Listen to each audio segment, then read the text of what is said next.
So now let's see the story from Mahabharata. So when Drona, a Brahmana's son, and Drupada, a prince, were studying in the same Gurukul, they became close friends. One day, in a moment of intimate friendship, Drupada promised Drona, "When I inherit the kingdom of my father, I'll give half of it to you." Later, Drupada went on to become the king of Panchal, whereas Drona became a poor Brahman.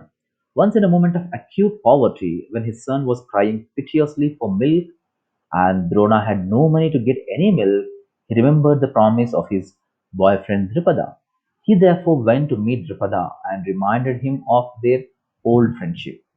Sitting on his majestic royal throne in the midst of the court, Drupada looked at the poor Brahman standing in front of him and said to him, "Oh, unfortunate Brahman, how do you consider me as your friend now? Past friendships are meaningless. Only equals can be friends. Now I am a great king and you are a poor Brahman. Don't try to invoke a long dead relationship." Saying this, Drupad laughed at Drona, gave him a little charity, and sent him off. Deeply insulted, Drona left Panchal, but his mind was fixed on revenge. He did not forget and forgave. Instead, he kept the memory of the incident burning in his heart and resolved to make revenge when the right moment came. Later on, Drona became the military teacher of the Pandavas and the Kauravas.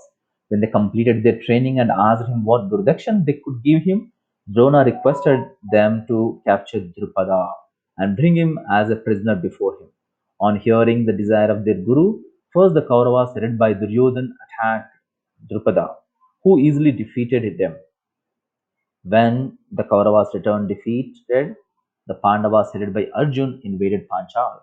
They defeated Drupada, arrested him, brought him as a captive to their Gurukul, and threw him at the feet of Drona. On seeing how Drupada had been thoroughly humiliated, Drona smiled at him and asked him, "Oh, my dear king, do you now desire to revive our old friendship? It seems that your kingdom and wealth have all become mine." Humiliated and ashamed, Drupada could not speak a word. Adding insult to injury, Drona further said, "After all, I am a liberal Brahmana. I'm not going to take away your life. Moreover, I have always cherished affection for you as a friend, so I still desire your friendship. But, my dear Drupada, friendship can only be among equals. Now you have lost your whole kingdom and have become a beggar, and your entire kingdom and wealth have now become mine. So how can friendship exist between a king like me and a beggar like you? Having pity on a beggar like you, I give half of my kingdom to you." And Drona gave half of the kingdom to Panchal, kingdom of Panchal to Drupad.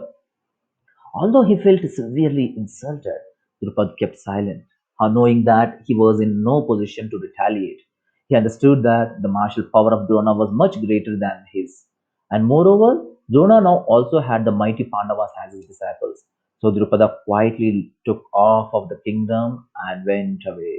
But in his mind, he resolved, "One day I'll take revenge for this great insult." Later, Drupad performed a massive fire sacrifice yajna to beget a son, Drishtadyumna, who would kill Drona. Thus, we can see that when one is insulted by another but is not ready to forget and forgive, then one insults the other. The other counter insults the first, and the fight goes on and on. So, when we meditate on insults, there is no end to such fights. Therefore, instead of wasting our precious human form of life in brooding over such past events, it is better to turn to God and seek refuge in Him.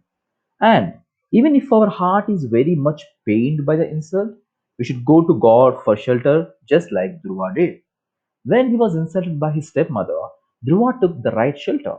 He went to the forest and approached the lotus feet of the Lord Vishnu.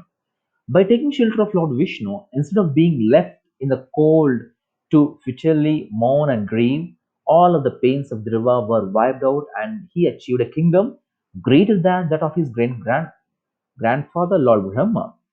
In the same way, we can also become free from all suffering if we turn to God when we are insulted. Thank you.